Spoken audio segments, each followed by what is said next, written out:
Howdy, all of you delicious people. I'm here today to review The Invisible from 2007. So this is a ghost Patrick Swayze, Demi Moore kind of a film, without the actual pottery and whoa, the Unchained Melodies song being put into this film. So for that reason, we have two characters that seem very similar. We have both Nick and we have Annie.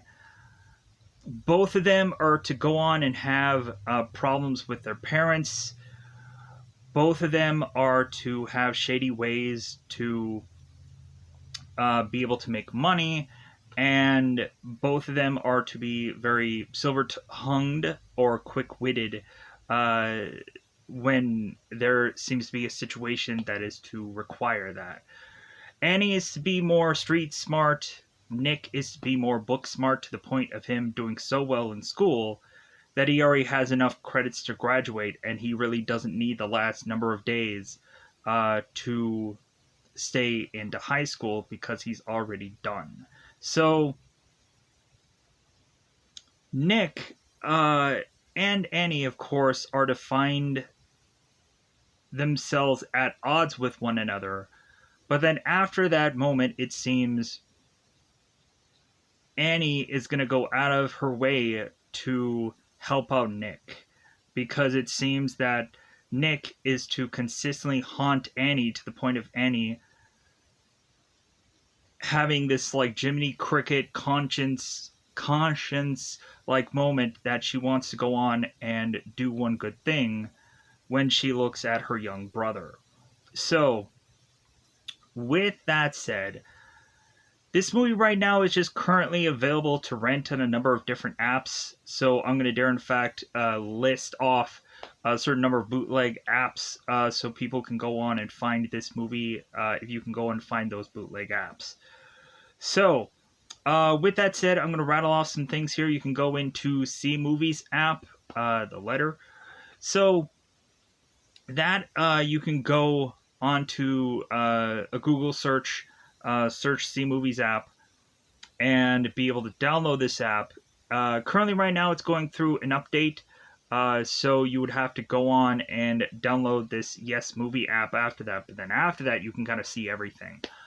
The next thing is Fox HD Movies. Regardless of what I say next, this might help or hinder you find this thing to download. Because the title will be 1080p, or Play 1080p HD Movies. Will be the app that's kind of plopped in for Fox HD Movies. The third one, of course, will be currently, I think, on Google Play Store. This is to be similar to 123 Movies. But if you also Google search this, you can search the word, two words, TV Crush, and be able to find an app that says HD Movies 123 Movies, and be able to download that. It has a logo with an HD Movies with a king crown off to the side. Go ahead and download that and be able to say that you can see The Invisible, as well as a number of things for absolutely free. So, what is this movie technically about in more or less vague terms? So, the real like meat and potatoes of the story, I'll go into more specifics in spoilers, is we have Annie, who is a thief. And at one point, Annie is to put this stolen jewelry within this locker. And when Annie is to get busted for that, she assumes that certain men within her school was to have known Annie to have had this in her locker. She then confronts them, and we have at one point where a guy named Pete is to give up Nick because Pete is thinking that Nick is to be all across, or to be across the world by now, flying on some airplane, and of course he's not. Nick is confronted by Annie and is to get beaten up, almost to death, and then when they realize they go too far, they dump his body in a sewer, hoping no one's going to find him. And then when it seems that they're getting closer and closer to having the police find this body, they're trying to readjust where the body is. Marcus, because Marcus is to know good and well that if anybody is going to be found out about this possible murder, they're going to try to give up Marcus. And so he doesn't want any of that. So he's going to take control of this and take command and try to avoid going back to prison. So, come to find out, Annie is going to find out who really did squeal on her with this jewelry, and then she is going to confront said person and also have Annie figure out where the real body is and try to help out Nick the best she can. So, with that said, all while Nick is being a ghost the whole entire time, following a number of his friends around, following his mother around, and is trying to convince these people to help him. To have Nick the whole entire time convincing Annie to help him. And Annie is oddly the only one that can actually hear Nick. And so that's why Annie is to have this kind of turnaround from beating this guy almost to death to then helping save Nick by the end of this film. So, with that said, that's kind of what happens in a very roundabout way. Because I had to go on and cover some of the Nick stuff because Nick is actually the key character in this film. So, with that said, I think I'm just going to go on into spoilers. Let me know in the comments below how you felt about The Invisible, if you were to have caught it somewhere when it eventually was originally released, or maybe went on and found this movie one way or the other, rented it, or whichever. So at the end of the day, I think it's time to say that it's about that time to just double fly this bad boy up and go on into spoiler time. Spoiler time, it's about that time you're going to spoil this movie. So in the very beginning of the film, we have Nick that is to be at this dinner with his mother Diane and a number of people. This seems to be a celebration of Nick accomplishing all the goals that Diane has basically set out for him. So Diane is going on giving Nick a watch, stating that after Nick's father had died, they both have really gone on to rely on one another and lean on one another, and so on and so forth through all the times, the rough times and whatever together. So Diane is to hand off Nick this box for him to open, and it ends up being a watch. Nick is to open this watch, and it has an engraved thing on it where Nick is to showcase to everybody. And so Nick goes and immediately takes this watch and just puts it in his pocket, never going to actually wear this watch, because of course not, because Nick is on his wrist, has his own dad's watch, which he is never going to replace. So Nick then goes on and carves out the eyes of this cake, starts eating it, makes his way down to this room, and is to grab this double-barreled shotgun and is to seemingly blow his head off. He wakes up. Nick was in a dream. Because, man, that would have been a quick way to end this movie. So Nick then is to awaken to go to school, with him having breakfast right in front of him, which is 2 eggs and a thing of bacon that is to have this kind of smiley face. Nick is to wear this gluten-free shirt, which Diane is to say, like, what is that? Is that a joke? Is that... Nick immediately is just so like ugh about his mother that he goes on and changes the bacon to a smiley face to then a frown. So Nick then goes on to school, where he, of course, is to give one of these students this essay that they had paid for, because Nick goes on and is kind of selling papers to people. So evidently, this paper is some French paper, and Nick asks the guy, it's like, hey, do you want to know what any of the paper means? And the guy's like, I don't care. Like, when am I ever going to learn French? And so Nick is just like, well, okay. So Nick starts going on and is talking to Susie. Susie is talking about some party at Ava's, and Nick eventually will get there at some point of this movie. So Nick is to go on to his poetry reading class to have a guy named Jimmy, who a lot of people probably know him from Glee. Immediately when I saw this guy, I'm like, oh yeah, this is the guy from Glee. Because right around that time, I think that's when like this the Glee, and like I was like, oh yeah, like I guess that guy is to be on here because why not? So we have Jimmy who's quoting a poem that he is to write himself about him. He's got to fly and and all this and all that, and so we have the teacher, Miss Barclay, who is looking at somebody to just kind of wake her up from the coma that she just had. So she transitions to then have Nick go on to read his poem, and I don't want to go into the specifics about the poem because I don't want to take that kind of time. Plus, also, this poem is repeated twice within this film, technically.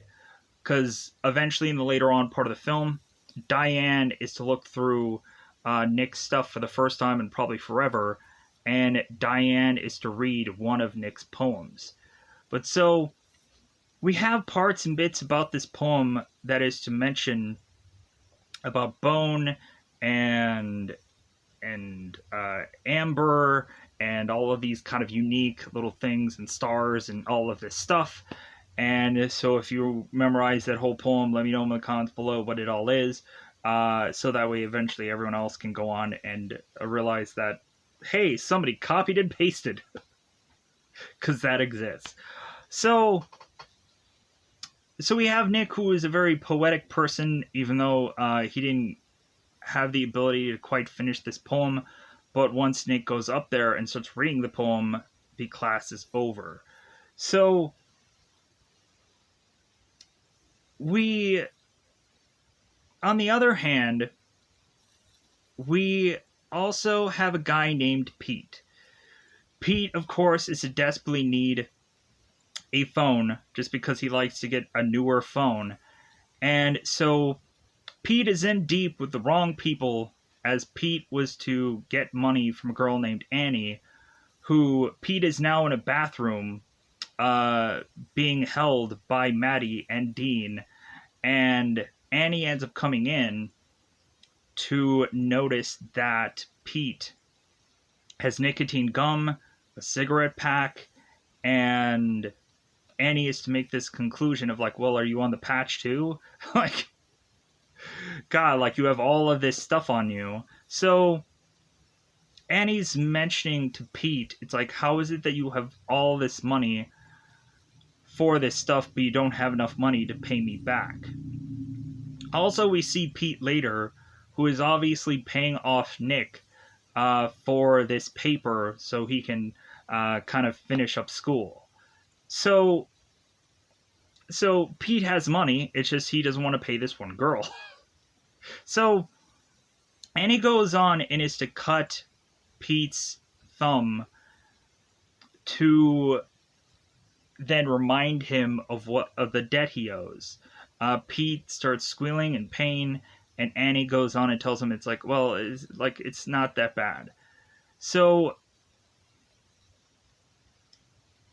we then have Pete who of course is to talk to Nick. And so Pete and Nick are talking, and Nick is to mention that he has a flight for London, that he's going to leave tonight. We have Pete that asks Nick, it's like, well, wait a minute, like, don't you have to graduate like the rest of us? And Nick is like, well, I have all the credits I already need, so no. And so Pete is telling Nick, it's like, well, like, could I go with you to London? Like, maybe I'll go on and play like polo or something like that. And Nick is just like, well, no, you don't have the money to come with me. So, hey, just give me somebody that I can write back to when I'm in London.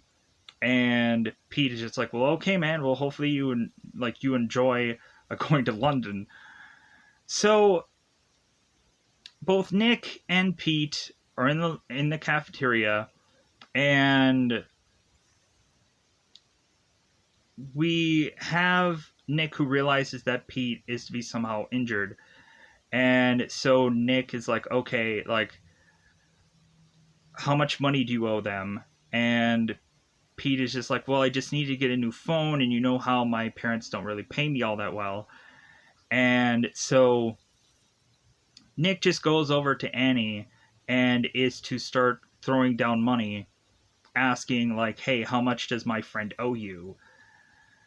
So Annie says nothing, and then Nick, considering he doesn't get an answer from her, goes and whispers sweet nothings into her ear, telling her that she is so broken, and he walks off. Annie all of a sudden starts running from all these tables, jumping onto Nick, and then we have both of them in the principal's office. Principal uh, Whitcliffe? I believe it's Principal Whitcliffe. Who, of course, the principal is to go on and ask the both of them. It's like, well, hey, why did this fight start? Nick is to go on and turn to the principal and says that I'm irresistible to her. That's the excuse they use. But before the principal arrives, both Nick and Annie both talk about how they're kind of similar. How Nick is to be the guy who is getting paid for papers, and how is he any different from her? Because he just kind of is to go on and say that it seems that he's better than her just because he has a better life than her. So, but the principal comes in and is to go on and know the drill with Annie. She's been in trouble far too often, and that she'll just kind of get the day off and she'll come back. Nick, of course, when the principal is to get rid of Annie, is to have a moment with Nick saying, like, hey, like, don't ruin your future on a girl like Annie. You're the chosen one, pretty much. No, you have a bright future. Like, don't ruin it with somebody like that. And so Nick is, of course, to leave. So we now go on and go into some Annie stuff. Let's cover that. So we have Annie that is to go home and come to find out she doesn't have the best life because she is to have to aggressively talk to her stepmother and demand that she makes food for her younger brother Victor, as she hasn't gone on and done anything all day. So we of course have Annie's stepmother, who is really upset and is to talk to Jack, who is Annie's father. And Jack is like, hey, I got a night shift, I gotta go. And Lindy is to say, like, no, you should really discipline your child. And they're going on and arguing. We have both Annie and we have both Victor, who go on and go into a separate room where Annie is to have made sandwiches for Victor. And Annie goes on, puts some headphones on. Victor asks Annie if she's leaving tonight. And Annie is telling Victor, it's like, well, yeah, but I'll be back. So we have Annie that goes off with a guy named Marcus to go and try and steal one of these cars. But Annie is to want to go on and think big, hoping that she may go on and get this big payout to try to get her out of here and try to get her out of this life. So Annie sees this massive amount of jewelry in this window display.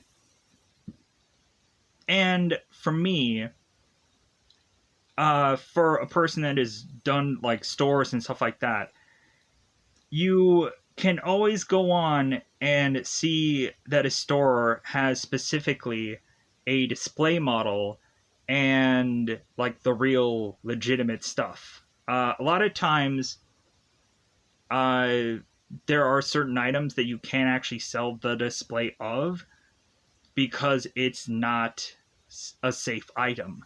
Like there's some like baby furniture that isn't safe to sell when it's a display. Even when you go on and you kind of sell everybody everything, you can't just sell the display because it's just unsafe for whatever reason. So Annie goes on. So there's a difference between the display items and an actual item. So maybe this might be like some cheap version of whatever the real thing that they're selling is. Who knows? I can't believe that there is a high priced item that is in a display window. I just can't really believe that because wouldn't they want to try and sell that? So Annie breaks into this display window and grabs all this jewelry and runs off with Marcus. So the following day, when Annie and Marcus are in their bed just kind of relaxing with one another, we have Marcus who's asking Annie what she's going to do with the jewelry that she had. Annie goes on and mentions that she's going to go and try to sell it. And Marcus is like, no, like, how about you just leave the bag here? And Annie's like, no, I think I can go on and sell it somewhere. And she's like, really? Like, to your school cronies? Or school, like your kind of school buddies or whatever? And he's like, no, I think I can sell it somewhere. So Marcus is consistently telling Annie to leave the bag here. Annie is telling Marcus that, like, what is he really going to do with it? Nothing. And so Marcus is like, oh, I'll do nothing, all right. So Annie goes on and is to put this jewelry bag in her locker, and Marcus calls the cops on her. So Annie is to showcase this jewelry bag only, it seems, to Pete. As she's putting it in her locker, Pete kind of is looking at her. So Annie is to kind of walk throughout the school and is to spot both Pete and Nick kind of looking at her, and then they look away. So Annie is getting somewhat suspicious about them. Coinkadinkly. So Annie, while going on and probably being sent to the principal's office, because we don't actually see that, the principal and security are opening up her locker, finding this jewelry, and arresting Annie and putting her to jail. So Annie goes on to call Marcus, and so Marcus does not go on and reveal that he was the man who snitched on her, but Marcus is to ask Annie, it's like, well, who do you think it is that called on you? And Annie's like, well, like, I think, or ratted on you. And Annie's like, well, I think I have some suspects. And so Marcus is like, well, okay, do you need some help with that? And Annie's like, no, I think I can deal with that myself. So Annie then is to,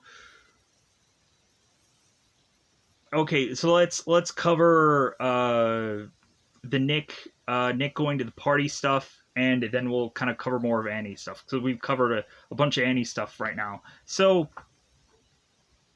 Nick is to kind of be finished with his school day. He goes home, and so we have Diane, who is to find out that Nick's flight time had changed, and Diane had found out about the London call, or uh, the London ticket today, saying that, oh, Nick, you would have left without telling me any of this. Like, it seems that you've also had this ticket for weeks. You never could bother to tell me. So Diane is to be just so upset that she ends up telling Nick that it feels like she's been living with a stranger. And come to find out, when Diane is to find out more about Nick, she'll realize how much of a stranger he really is to her. Because she doesn't know anything about Nick, sadly enough. So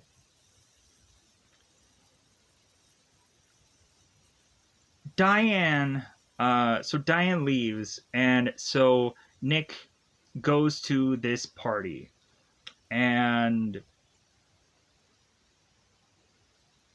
in between, uh, Nick has to also talk to Pete about going on and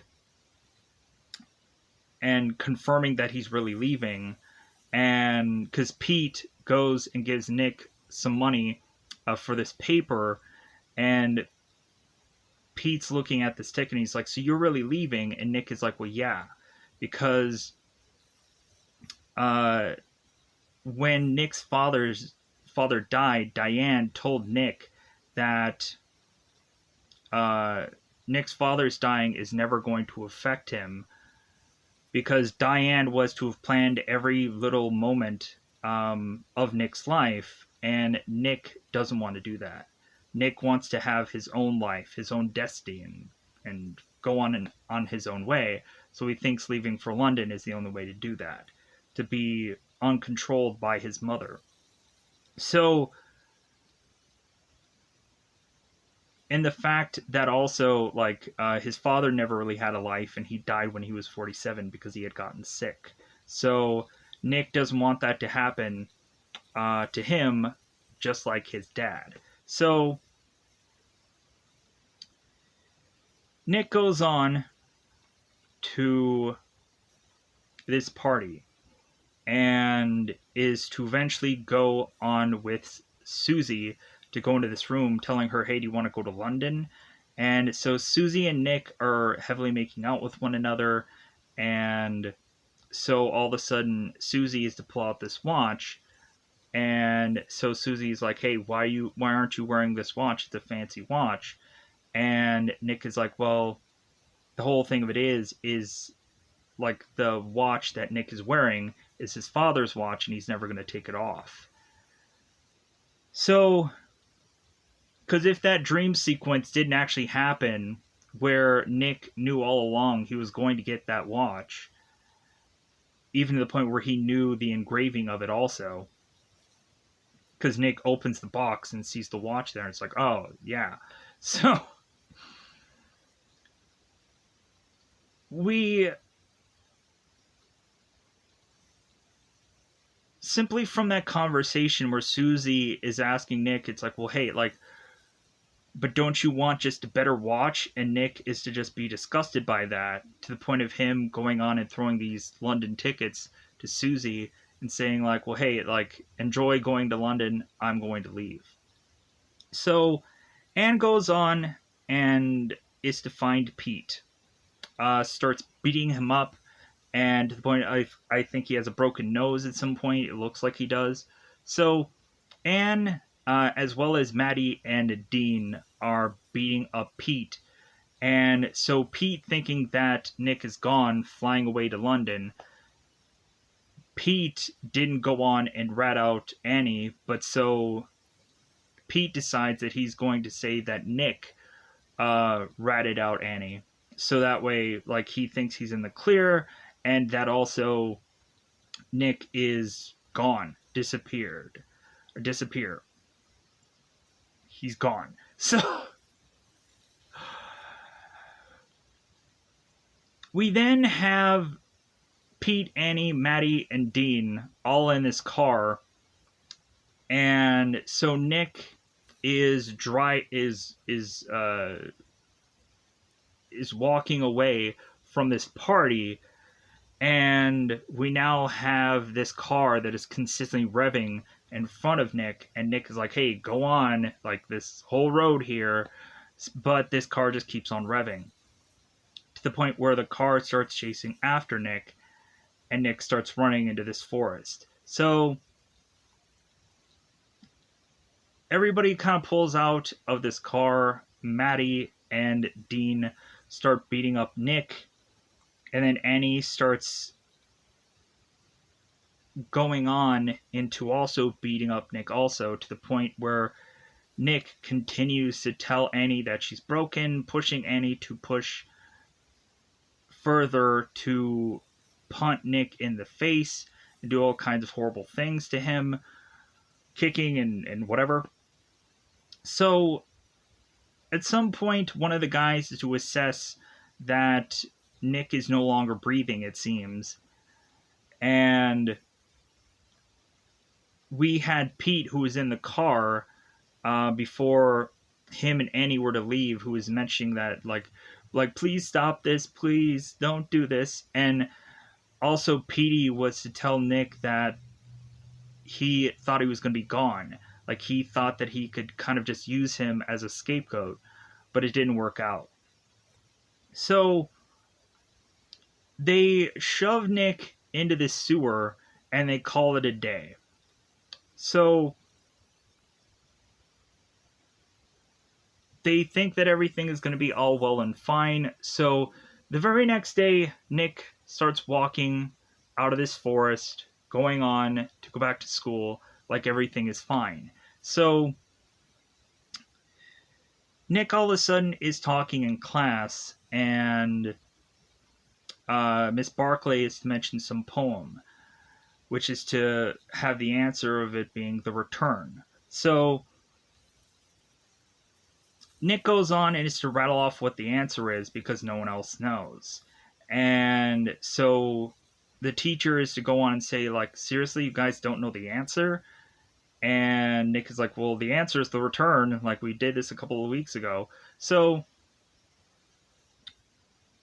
come to find out, all of a sudden, all the students start talking about Nick's poem as if he's not really there.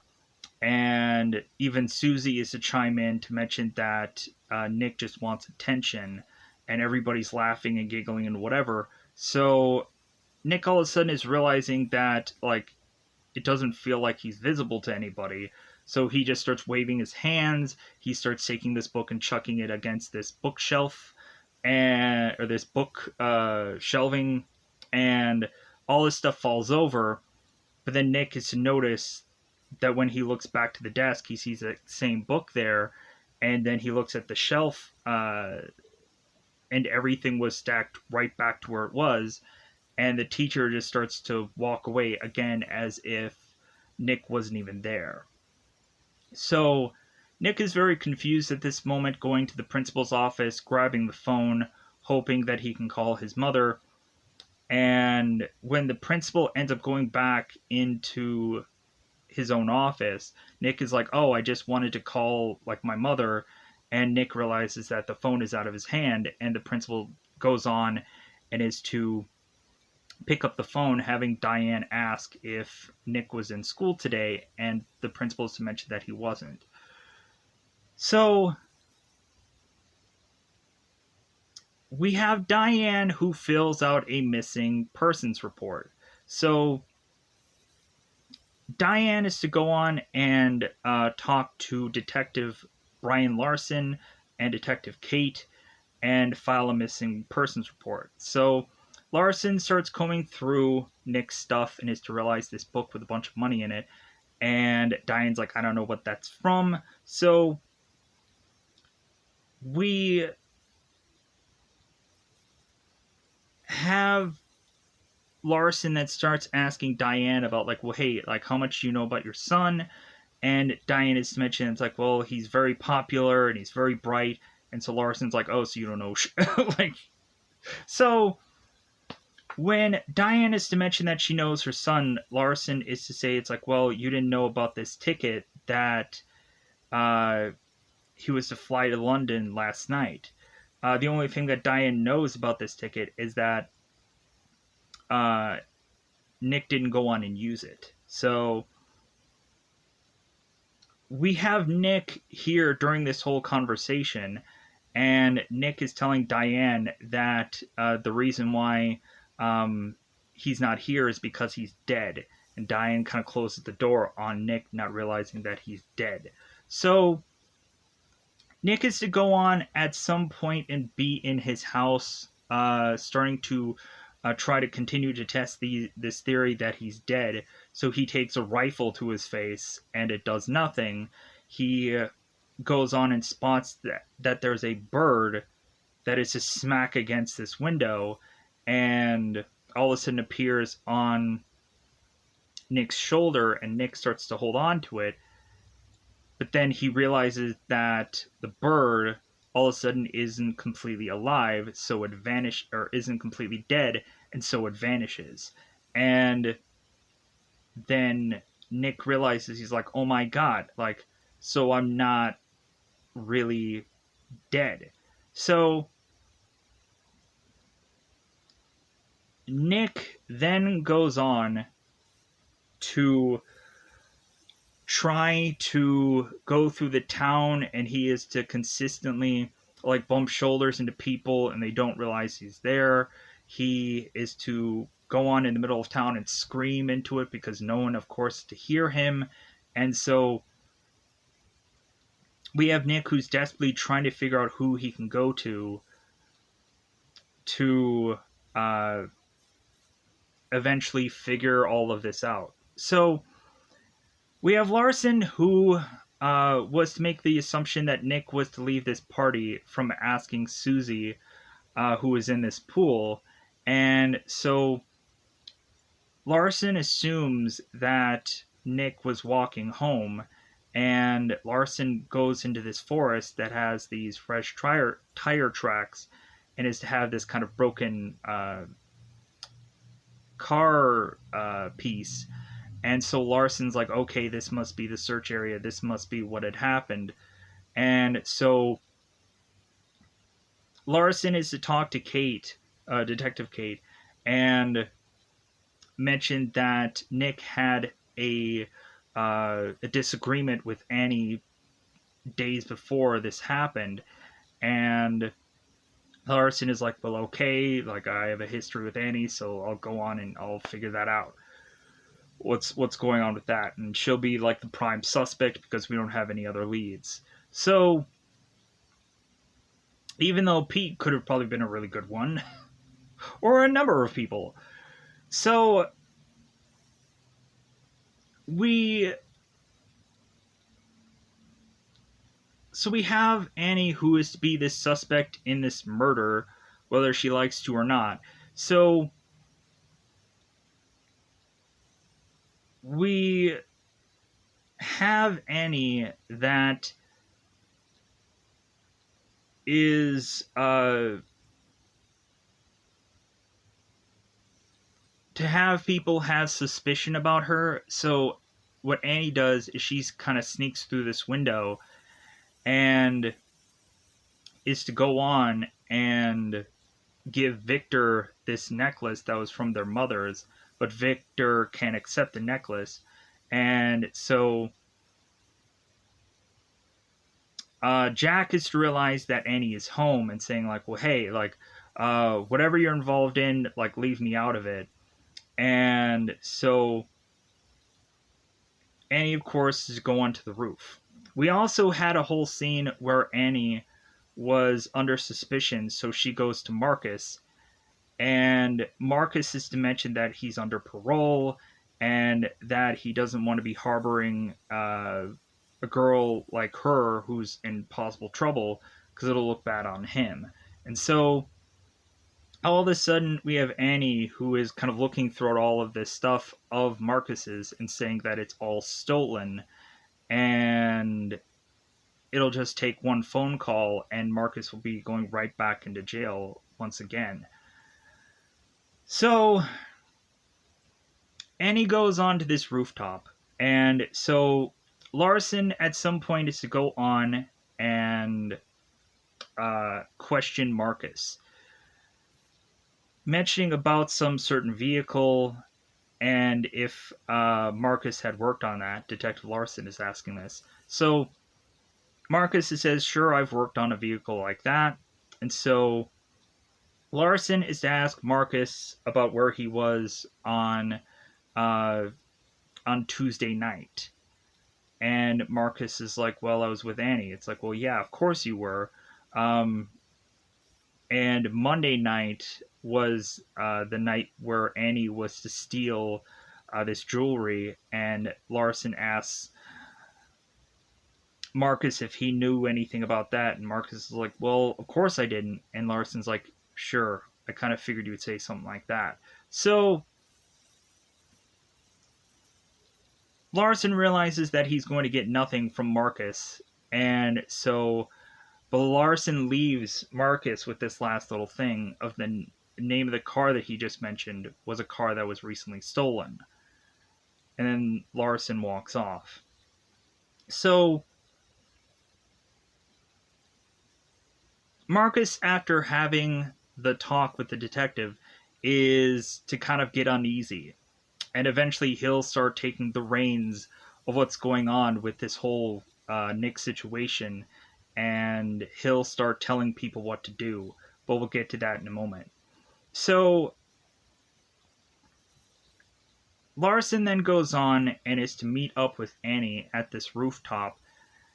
And so Larson talks to Jack, and it seems that they have both a history there because Larson was to, of course, uh, be a former partner with Jack. And so Larson goes up this elevator, and Larson said that Jack used to be like partners with him, and Larson has known Annie since she was a baby, and for some reason Annie was to like Larson's ties. So Larson and Kate go up to the roof, and Nick is there while, of course, Annie's being questioned. Nick is consistently chiming in between their dialogue. So Larson is to go on and start questioning Annie, and Annie, of course, is saying absolutely nothing. Consistently going on and kind of just shrugging off whatever questions they have. And when Larson is give Annie this card, Annie chucks it. So the detectives just start to walk off, and Nick is now upset because the detectives aren't really pressing this girl or arresting her for any kind of suspicion. So Nick is possibly thinking that Annie is going to get away with this. So Nick grabs Annie, chucks her from off of this ledge of this building to fall down to her death and die. But that doesn't happen to her because Nick is invisible and he's a ghost. So instead, Annie is to be right back on this rooftop. And there's nothing, of course, for Nick to do here. And he's just frustrated. So we also have a scene that I'm just going to kind of go in here also. So we have Nick that is to see Diane go on and just computer typing away, and we have Nick who's looking on at his mother and saying like, "Oh, like mom, this will never go on and affect you, uh, because like she has had her whole life planned out, as well as Nick's." And Nick just hated the fact that she was to always have her claws into him every single thing that he was to ever do. And so Nick was to go on and take this girl's computer screen and chuck it out this window, and was to try to grab onto his mother and do all of these things. And then, like, none of it really was to be a thing that Nick could have done because Ghost. So Diane at one point is to break down and is to cry, and so Nick is like, wow, like my mother is actually showing real emotion for once. So, and plus the time also we have Nick with Diane, who is finally for the first time actually reading one of Nick's poems, and she closes it and tosses off to the side. And Nick is like, wow, my mother actually showed true interest in me. So we have Marcus talking to Maddie and Dean and kind of asking them questions about what all had happened, what all they did. And so Marcus is going to start taking the reins of all this and starting to control everything. So we, of course, have Marcus, who is telling Annie to meet him at a certain specific location. After, of course, they grab this body from the sewer and take it to another location that is close by the dam. We had, when they were looking for Nick in the forest, we had a moment where Pete was to feel that they almost found Nick's body. And so that's why they decided that they wanted to move said body, and Marcus is going to be a part of that.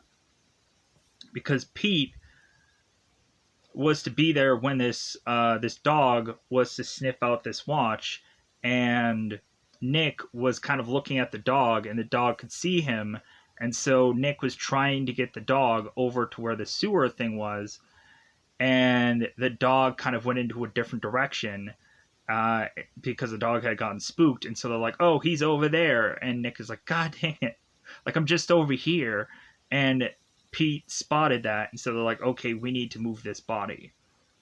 So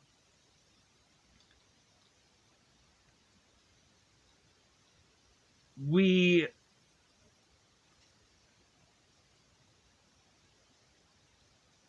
of course have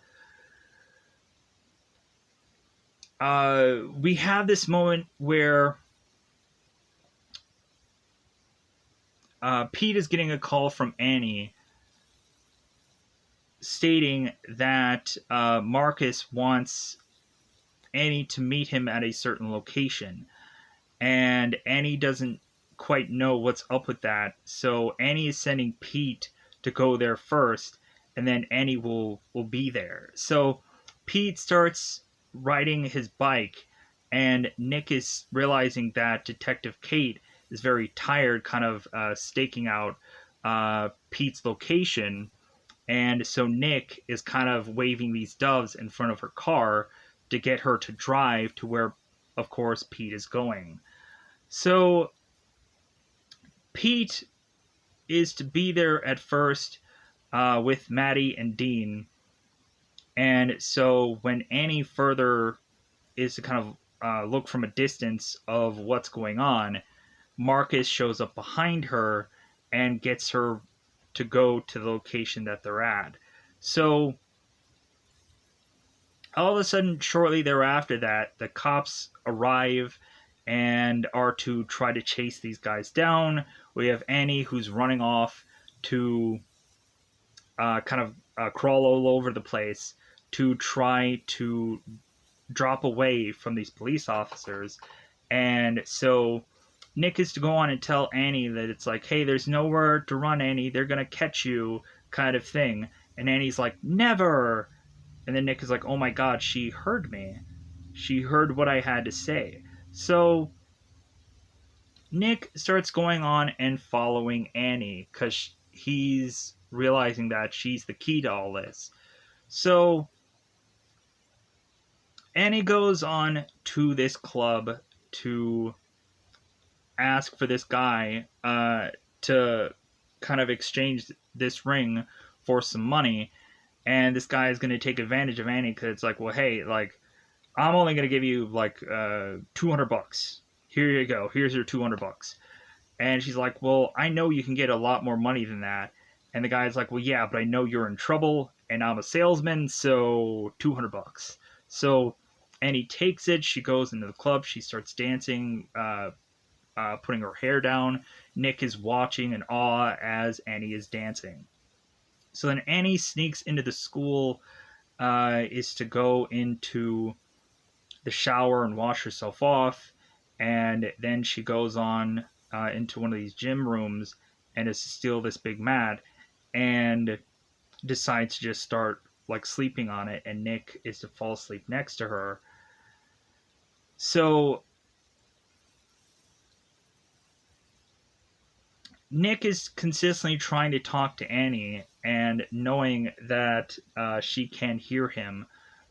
Oh, we also had the moment where Nick and Annie were kind of walking down this stretch of road, and Annie was trying to hide herself from the police as they were driving by uh, via that part of that scene. So we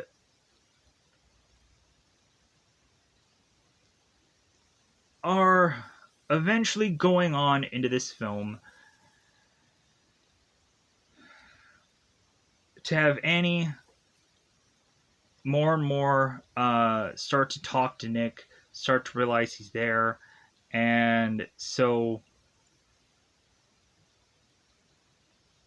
we also had the moment when uh, Annie was trying to walk away from her family and Nick was invisible.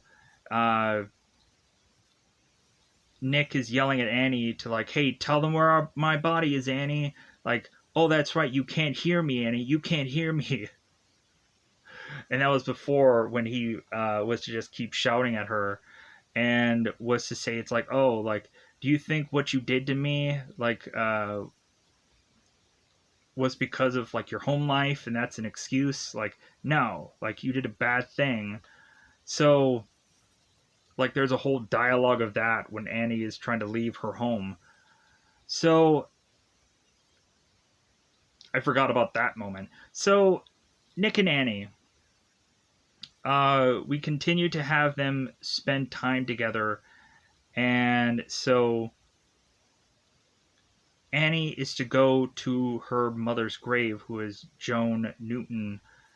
And Annie is to eventually realize that she has to go on and try to do the right thing, because Annie was to go on and tell Victor that she wants to try to go on and do one good thing, and giving up where Nick's body is has to be that. So when Annie starts to turn around and tries to do the right thing, Annie then goes on and is to talk to Pete and ask Pete where the body is. And Pete confesses to Annie that uh, Pete never went on and ratted on Annie, and neither did Nick. And the only reason why Pete gave up Nick was because Nick was leaving town. And so neither one of them had gone on and done the thing that Annie was thinking that they did. So someone else would have had to. And so since Annie has very few suspects, she only has one really left, which is to be Marcus. So while Annie and Pete were going on and having this conversation, and Annie is curious where the body is, she doesn't really get anything from Pete in time as these people are kind of barging in on their conversation, and so Annie leaves. So Annie then is to go on and eventually make her way to Marcus, but let's talk about Pete here for a minute. So Pete goes home and Nick is to follow Pete. Pete goes home and is to put on this nice dress, this nice formal wear. I was gonna say dress wear, but I'll say formal wear because that sounds more better to say. So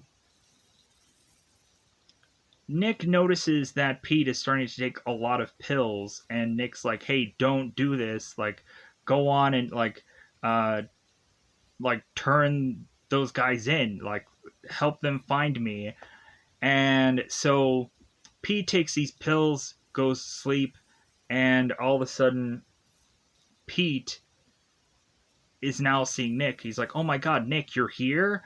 And Nick's like, "Yeah, like Pete, you gotta snap out of this. You gotta go on and tell them where my body is, Pete. Tell them where my body is." So all of a sudden, Pete's father goes in the room, realizing that there's something wrong with Pete. Tries to wake him up, and Pete all of a sudden is asking where Nick is. So more than likely, they probably went to the hospital with Pete, got his stomach pumped. So because that's what normally seems to happen when you go on and take a lot of pills. So Nick is giving up on Pete and then is going back to Annie. So Marcus is in this car, and Annie is to be in the back seat, pulls up a gun, and is to, of course, tell Marcus, like, "Hey, like, guide me to where this body is. Like, tell me where it is." So, because eventually, when Nick is to start to talk to Annie, Annie sneaks into Nick's room to see this old picture that Nick didn't realize that Annie was in the same class as him in some school year.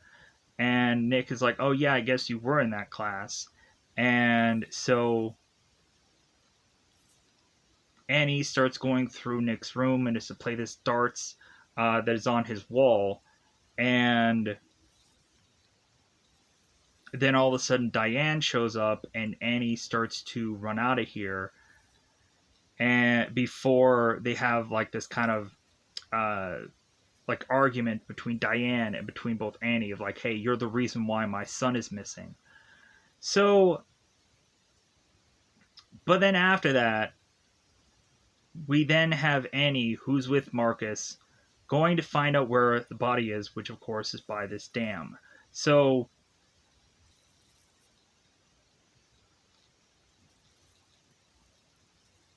we have to realize that soon Nick is probably going to die, because not only is it that like the detective Larson is to mention with one of these specialists, like, "Well, hey, like, how long do you think Nick could be alive?"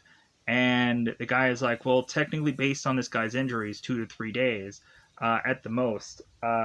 Maybe that's the reason why he hasn't been able to go on and uh, contact anybody. If he's like kind of not injured at all, then maybe he's just hidden somewhere, maybe longer, but who knows." So like 2 to 3 days is kind of like the common thing for anything, like going to Taken, where if the girl isn't found within 2 days, like she's assumed to be dead.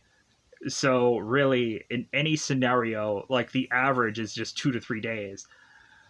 So there's not some unique thing that they mathematically figured out here, it seems. So when Anna is to go on and shoot Marcus, and Marcus is to do the same, Anna is to call the police and tell them where Nick's body is. So Nick is rushing to his own body, trying to drag his own body out of this dam. And so Larson and Kate are driving like crazy to make it to where Nick's body is. And they realize that this dam is going to open soon and that Nick's body may never get recovered. Because, like, when the floodgates open, they're going to go on and just kind of sink away anything. So they have very little time. So Detective Larson and Kate are to make it to the dam and are to somehow be able to shut this dam down. And so Kate and Larson rush on to try to find where Nick's possible body is. Nick is screaming and yelling for anyone to help himself because Nick is almost drowned. So they end up finding the body. They end up recovering uh, they end up recovering Nick, and he's in this hospital. And so now Diane is watching over her son, and Annie is to now drive her way to this hospital to meet up with Nick. Before she does so, she deposits some money in her locker, and then is to go on and tell Detective Larson about this money so Victor can get it. So Annie goes on to see Nick in the hospital. Before she does, she has to deal with Nick's mother. And so Annie's mentioning and breaking it to Diane that Annie has talked to Nick, and Annie's going to talk that Nick was to have seen Diane read Nick's poem, and both of them are talking about the same time about this whole poem thing. And so Diane is to ask Annie, like, what do you want from me? And Annie's like, I just want to see your son. So Annie then is to go onto the bed next to Nick, and so both of them are together on this bed. And Nick, somehow or another, is starting to make his way back to being revived here.